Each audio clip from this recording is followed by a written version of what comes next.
Sophia Ellison stood at the edge of her family's sprawling estate, her heart heavy with the weight of her decision. The cool autumn breeze rustled through her chestnut hair as she gazed at the manicured gardens and the grand manor house where she had grown up. It would be the last time she'd see this place, she knew, at least for a very long time. Behind her, a beat-up pickup truck idled, its engine sputtering occasionally. Leaning against it was Marcus, his work-worn hands stuffed into the pockets of his faded jeans.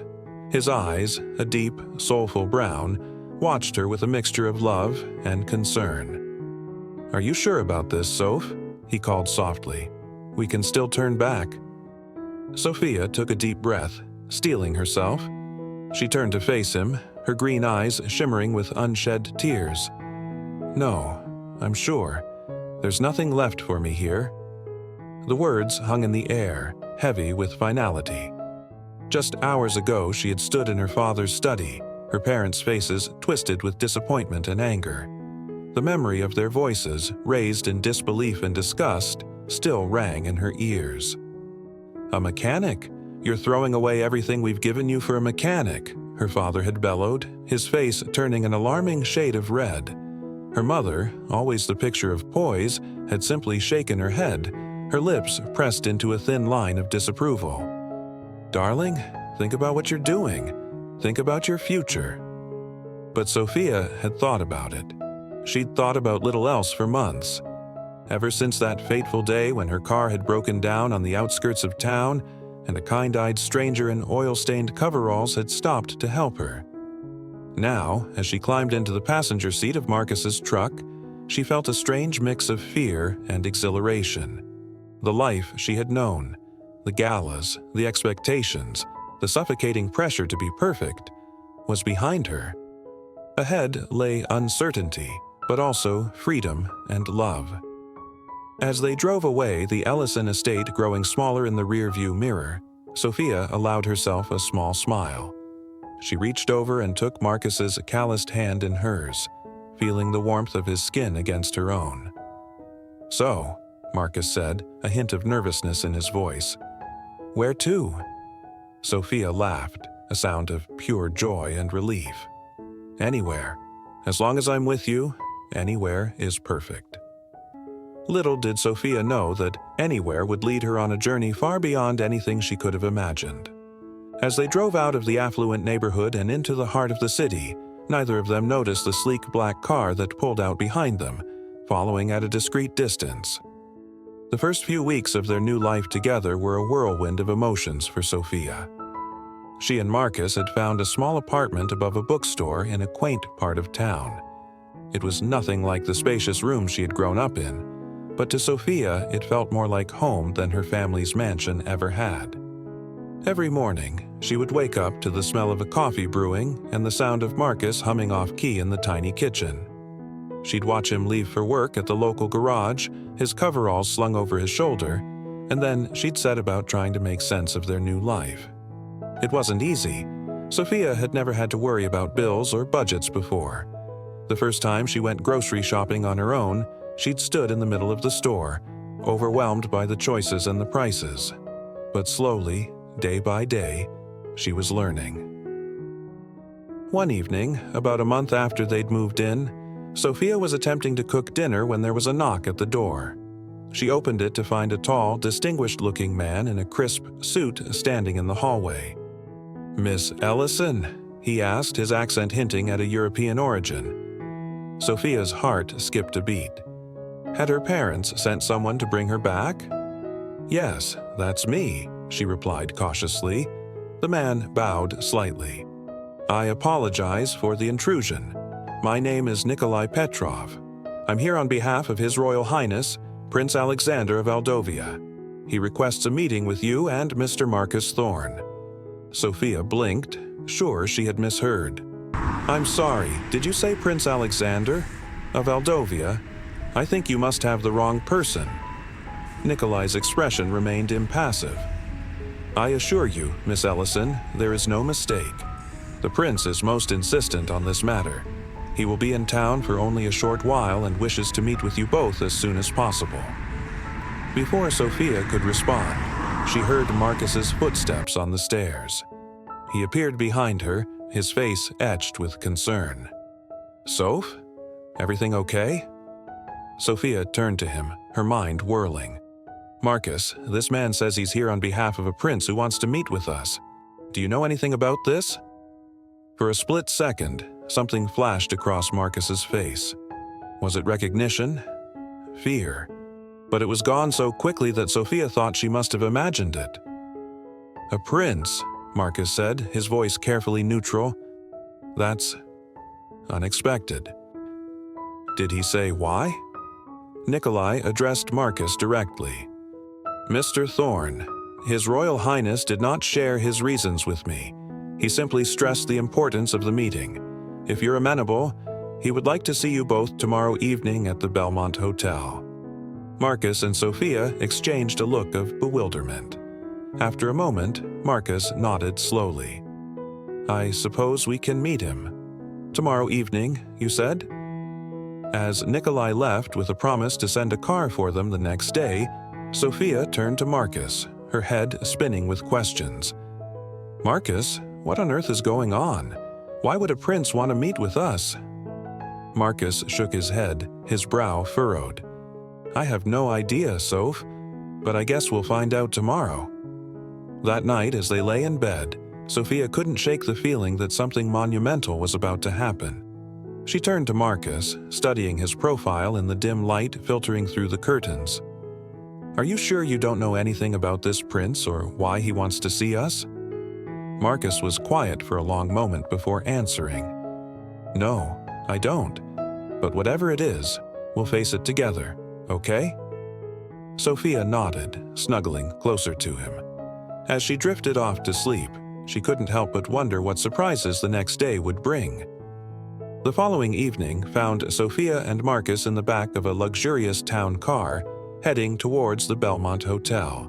Sophia fidgeted with the hem of her simple blue dress, suddenly feeling underdressed for a meeting with royalty. Marcus reached over and took her hand, giving it a reassuring squeeze. "You look beautiful," he said softly. "Stop worrying." As they pulled up to the hotel, Sophia's eyes widened at the opulence before her. The Belmont was the most exclusive hotel in the city, a place she had only ever seen from a distance. Now, as they were ushered through the grand lobby and into a private elevator, she felt like she had stepped into another world. The elevator doors opened directly into a lavish penthouse suite. Standing by the floor-to-ceiling windows, looking out over the city, was a man who could only be Prince Alexander. He turned as they entered, and Sophia felt her breath catch in her throat.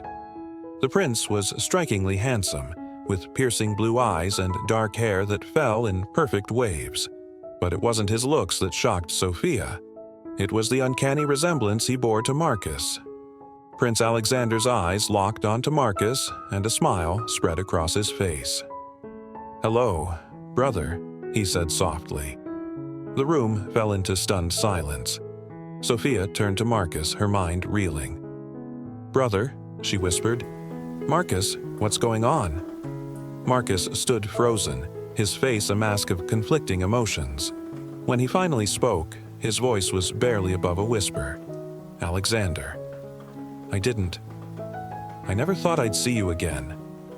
Prince Alexander stepped forward, his eyes never leaving Marcus's face. "It's been a long time, Marcus. Or should I say, Prince Marcus of Eldovia." Sophia felt the room spin around her. She gripped Marcus's arm to steady herself. "Prince Marcus? You're a prince." Marcus turned to her, his eyes filled with a mixture of fear and regret. "Sophia, I can explain. But before he could continue, Prince Alexander interrupted. "Perhaps we should all sit down. This is a conversation that requires some time and comfort." As they settled into the plush sofas, Sophia's mind was racing. The man she loved, the man she had given up everything for, was not who she thought he was. She looked at Marcus, or Prince Marcus, and for the first time since they'd met, she felt like she was looking at a stranger. Prince Alexander began to speak, his voice soft but commanding. I apologize for the abruptness of this meeting, but when I learned of your whereabouts, Marcus, I knew I had to see you. It's been far too long." Marcus nodded, his shoulders tense. "How did you find me?" "It wasn't easy," Alexander admitted. "You covered your tracks well, but when news reached Aldovia of the Ellison heiress running away with a mechanic, well, let's just say it piqued my interest. I had my suspicions, and it seems they were correct." Sophia found her voice at last. "I don't understand. Marcus, why didn't you tell me? Why have you been living as a mechanic if you're really a prince?" Marcus turned to her, his eyes pleading. "Sophia, I'm so sorry. I never meant to deceive you. I left Aldovia years ago because I couldn't bear the weight of royal expectations. I wanted a normal life, a life where I could be judged for who I am, not for my title." Prince Alexander leaned forward, his expression serious. "Marcus, I know why you left. I understand it even, but things have changed. Father is ill, Marcus. He doesn't have much time left." Marcus's face paled. "What? How long has he been sick?" "For the past year," Alexander replied. "He's been asking for you. That's why I've been searching so hard. He wants to see you before—" He trailed off, leaving the grim implication hanging in the air. Sophia watched as Marcus's world seemed to crumble around him. She reached out and took his hand, pushing aside her own confusion and hurt for the moment. "Marcus, I think you need to go see your father." Marcus looked at her, his eyes filled with gratitude and love. He said firmly, "we need to go see my father. That is, if you'll come with me." Before Sophia could respond, Alexander cleared his throat. "I'm afraid it's not that simple. Marcus, if you return to Aldovia, you'll be expected to resume your royal duties. And as for Miss Ellison, well, there are protocols for royal marriages. The situation is complicated." Sophia felt her heart sink.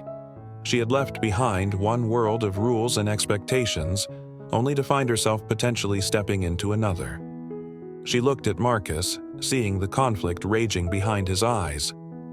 "I won't lose her," Marcus said firmly, squeezing Sophia's hand. "I left once because I couldn't bear the thought of an arranged marriage, of a life dictated by protocol. If returning means giving up Sophia, then I won't go back." Alexander sighed, running a hand through his hair. "I thought you might say that. Look, I'm not here to force you into anything. I'm here as your brother, asking you to come home and see our father before it's too late. What happens after that? Well, we can cross that bridge when we come to it." The room fell into silence as Marcus contemplated his brother's words.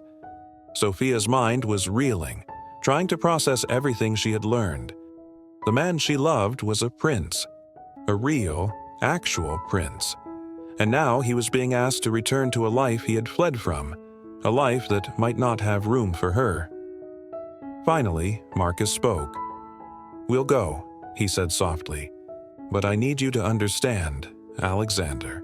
Sophia is part of my life now. Whatever happens in Aldovia, whatever protocols or expectations there are, she stays with me." Alexander nodded, a small smile playing at his lips. "I expected nothing less from you, brother. We'll leave for Aldovia tomorrow morning. I suggest you both get some rest. The coming days will be eventful." As they left the hotel that night, Sophia felt like she was in a daze.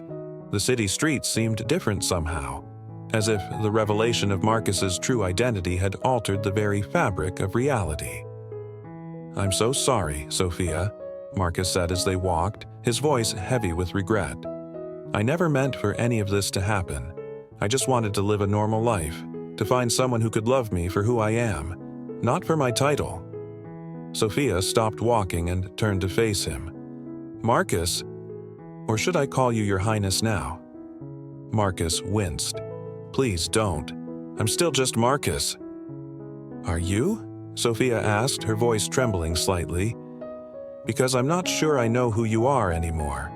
I fell in love with a mechanic, a man who fixed cars and lived in a tiny apartment.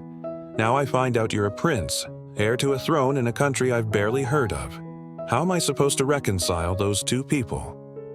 Marcus reached out and took her hands in his. Sophia, listen to me. Everything I've shared with you, every moment we've had together, it's all been real. My feelings for you are real.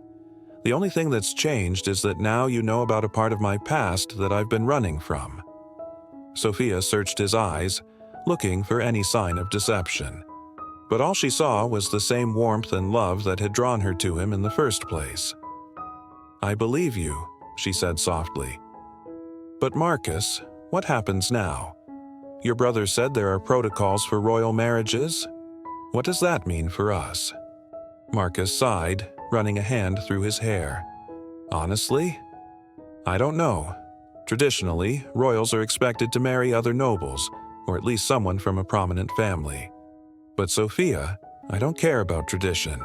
I love you, and I'm not giving you up, no matter what anyone in Aldovia says.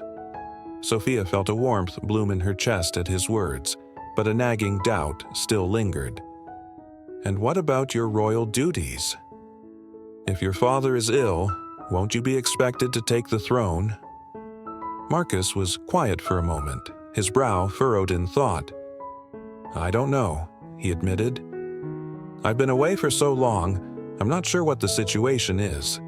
But Sophia, whatever happens, we'll face it together. If you still want to, that is. Sophia looked at the man before her.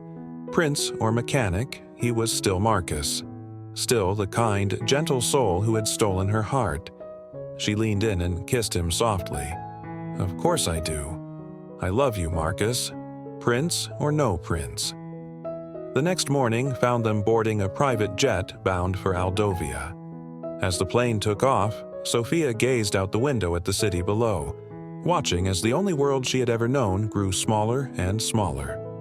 Beside her, Marcus sat rigid, his jaw clenched tightly. Prince Alexander, seated across from them, watched his brother with a mixture of concern and curiosity. You know, he said, breaking the tense silence, Father was furious when you left, but as time went on, I think he began to understand why you did it. Marcus turned to his brother, surprise evident on his face. Really? I always thought he'd never forgive me. Alexander nodded. He realized that the pressure we put on you, the expectations, it was too much. He regrets a lot of things, Marcus. That's part of why he wants to see you so badly. As the flight progressed, Alexander filled them in on the situation in Aldovia. The small European country had been going through significant changes in recent years. There was a growing movement among the younger generation for modernization, for the monarchy to take a less central role in governance. Father has been resistant to change, Alexander explained, but his illness has forced him to reconsider many things. The truth is, Marcus, Aldovia needs new leadership, someone who understands both the weight of tradition and the need for progress. Marcus listened intently, his expression unreadable. Sophia, watching him, could see the wheels turning in his mind. She reached over and took his hand, giving it a gentle squeeze. As the plane began its descent into Aldovia, Sophia felt a mix of excitement and trepidation. The country below looked like something out of a fairy tale, with rolling green hills dotted with ancient castles and charming villages. They were met at the airport by a fleet of black cars. As they drove through the capital city, Sophia marveled at the blend of old and new. Modern buildings stood alongside centuries-old architecture, creating a cityscape unlike anything she had ever seen. The streets were lined with people waving flags and cheering, news of Prince Marcus's return having spread quickly. Marcus tensed beside her, his eyes darting nervously from face to face in the crowd. Sophia squeezed his hand reassuringly. "It's okay," she whispered. "They're happy to see you." As they approached the royal palace, Sophia felt her breath catch in her throat. The building was magnificent, a sprawling structure of white stone and gleaming gold accents. It made her family's estate look like a quaint cottage in comparison. They were ushered inside by a flurry of staff, all bowing and murmuring, "Your Highness," as Marcus passed. Sophia felt out of place in her simple dress, acutely aware of the curious glances being cast her way. Alexander led them through ornate hallways until they reached a set of large wooden doors. He turned to Marcus, his expression serious. "Father is just beyond these doors. Are you ready?"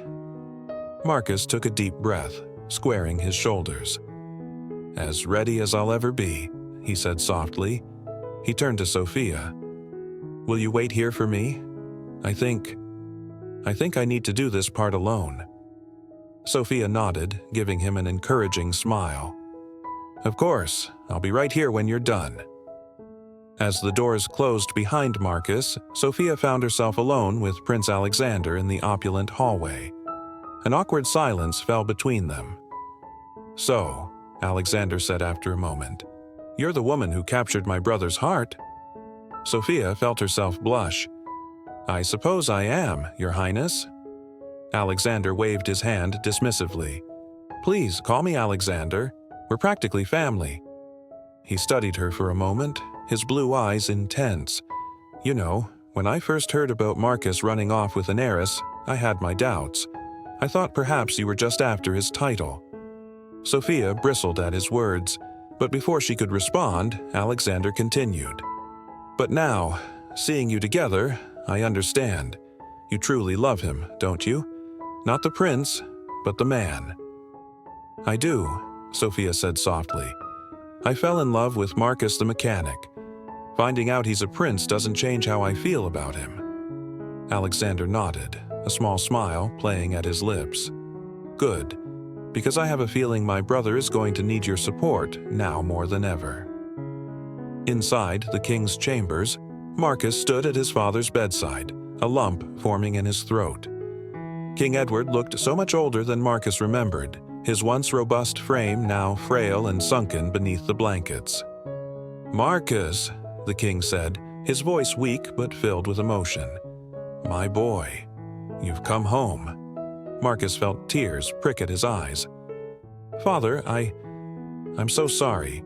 For leaving, for staying away so long. If I had known you were ill..." King Edward reached out a trembling hand, grasping Marcus's firmly. "No, my son. I'm the one who should apologize. I pushed you too hard, expected too much. I see that now." They talked for what felt like hours, years of misunderstanding and hurt feelings slowly melting away. The king spoke of his illness, of his fears for Aldovia's future, and Marcus, for the first time in years, felt the weight of his royal heritage settle on his shoulders not as a burden, but as a responsibility. As their conversation drew to a close, the king's eyes grew serious. "Marcus, I need to ask something of you, something I have no right to ask, but must for the sake of our country." Marcus nodded, steeling himself. "What is it, father?"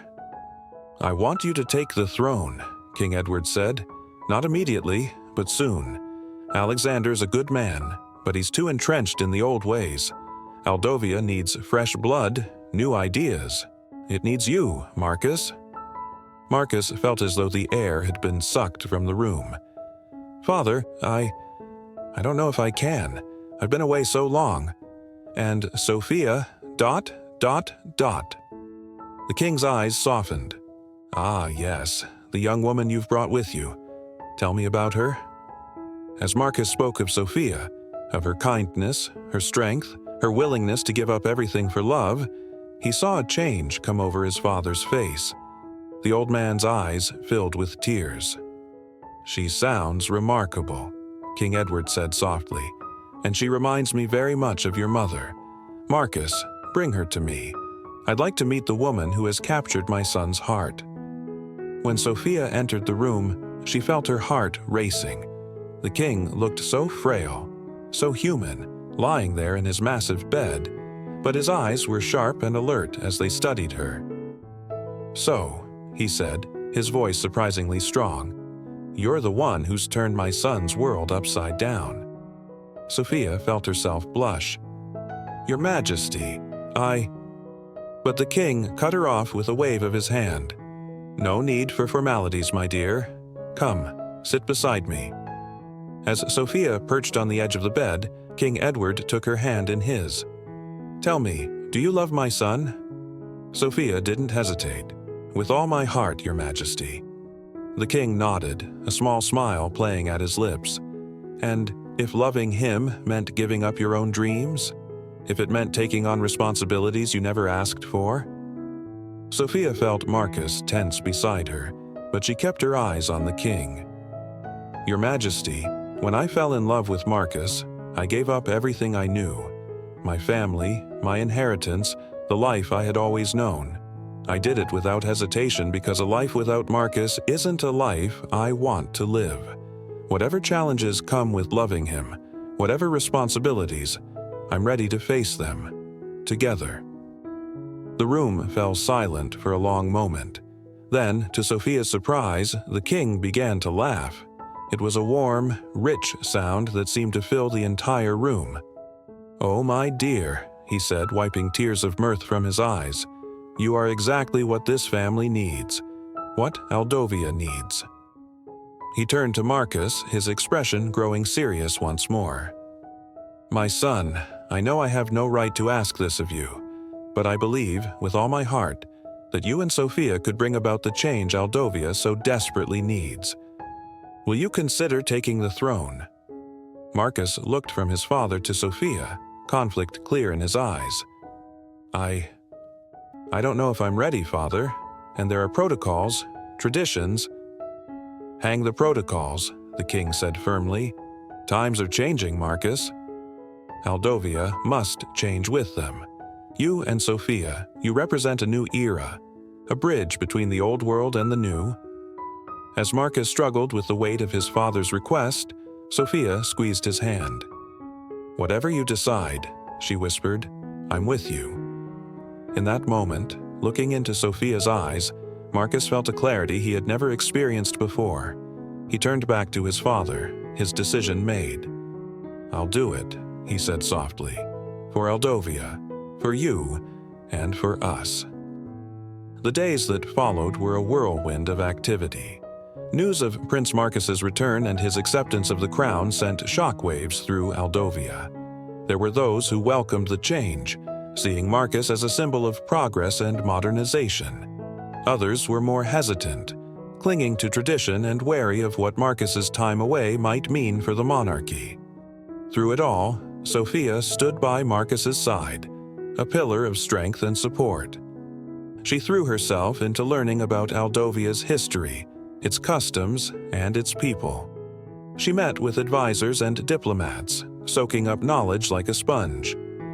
One evening, as they stood on the balcony of their royal apartments, looking out over the twinkling lights of the capital city, Marcus turned to Sophia.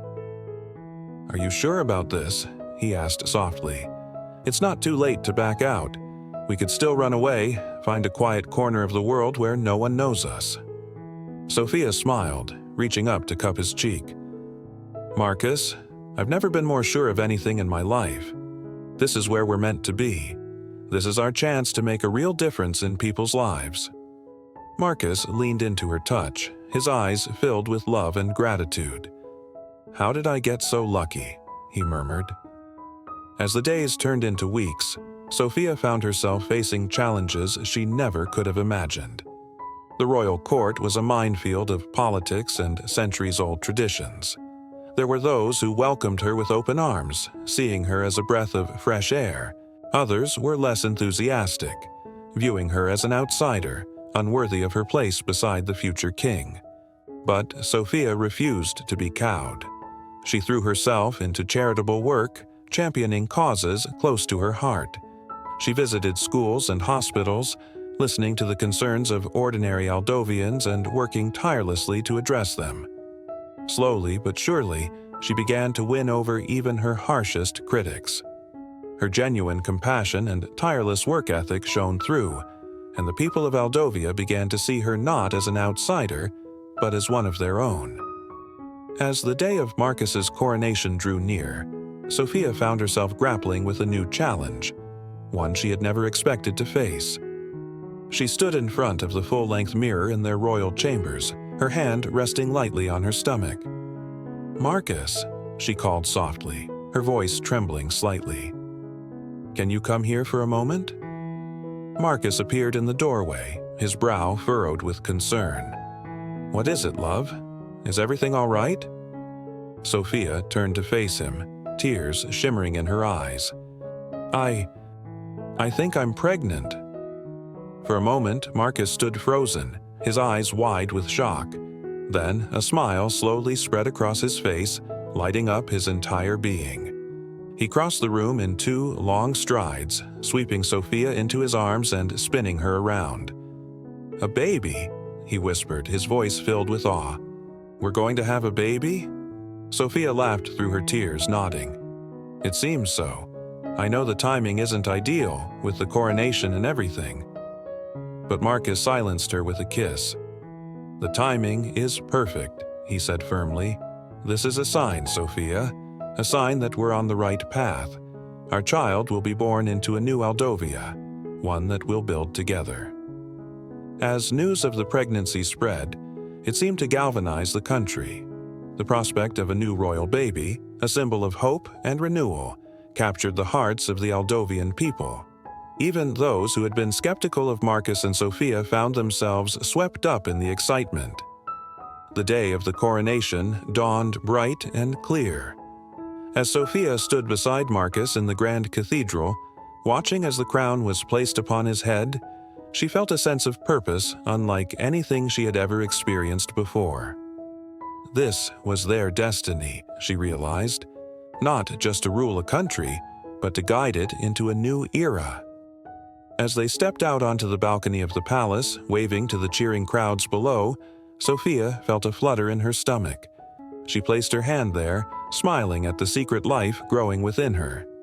Marcus noticed the gesture and placed his hand over hers, their fingers intertwining. They stood there together, King and Queen of Aldovia, ready to face whatever challenges the future might bring. Months passed, and Aldovia flourished under its new leadership. Marcus and Sophia worked tirelessly to implement reforms, modernizing the country while still respecting its rich traditions. They opened up lines of communication with the people, instituting town halls and open forums where citizens could voice their concerns directly to their monarchs. As Sophia's pregnancy progressed, she refused to slow down. She continued her charitable work, now with a focus on improving maternal and child health care across the country. Her dedication and compassion endeared her even further to the Aldovian people. One evening, as they sat in the palace gardens watching the sunset, Sophia turned to Marcus with a mischievous glint in her eye. "You know," she said, her hand resting on her now prominent bump, "I've been thinking about names for the baby." Marcus raised an eyebrow, intrigued. "Oh, and what have you come up with?" Sophia grinned. "Well, if it's a boy, I was thinking we could name him after your father, Edward, for the king who brought us together." Marcus nodded, his eyes misting over slightly. "I think father would like that. And if it's a girl?" Sophia's smile softened. "If it's a girl, I'd like to name her Hope, because that's what she represents, not just for us, but for all of Aldovia. Hope for the future." Marcus leaned in and kissed her softly. "They're perfect," he murmured against her lips. As the due date approached, the entire country seemed to hold its breath in anticipation. The palace was a flurry of activity, with preparations being made for every possible scenario. It was in the early hours of a crisp autumn morning that Sophia went into labor. The news spread quickly, and soon the streets outside the palace were filled with well-wishers, all eager for news of the royal baby. Inside the delivery room, Marcus held Sophia's hand tightly, murmuring words of encouragement as she pushed. After hours of labor, a cry pierced the air, strong and defiant. "It's a girl," the doctor announced, placing the squirming bundle in Sophia's arms. Sophia looked down at her daughter, tears streaming down her face. "Hello, Hope," she whispered. Marcus leaned in, gently stroking the baby's cheek with one finger.